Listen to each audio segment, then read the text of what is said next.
Okay, you guys had a lot of fun with the Palmetto State budget build. So let's walk you through this spare parts budget build really quickly here and talk about what you can get on a budget. Not the front end of this. These are spare parts that came off a more expensive build. So if you're building for a budget, this ain't it. None of this is it.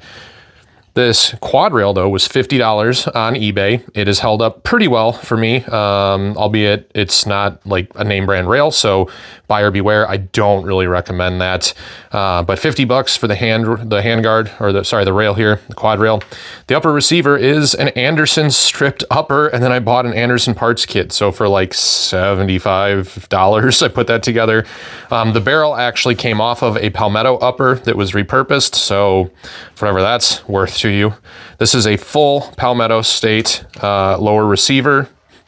Does have a stock, yes, before you guys freak out and go, what about the tax stamp? Well, after the first of the year, tax stamp won't be an issue.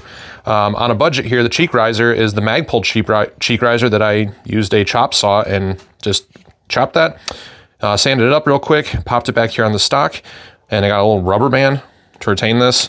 You can go ahead and get a different stock. These are a little bit more expensive than I think the CTR from Magpul, but you know, it's a stock, it works.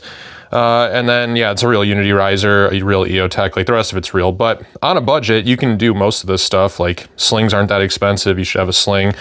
You need to get a white light and then just an A2 birdcage. Hand stop control here from Emissary Development is like $35. Like most of this stuff really isn't too bad until you start getting into like the M640 dual fuel here from SureFire. And yes, the A3 from Steiner, which I think is still, you can get a custom night vision, I know. Shout out to those guys for like $1,300 right now, maybe less on Black Friday sale if you're trying to get into a proven laser unit, albeit with a kind of crummy illuminator, but still a reliable unit.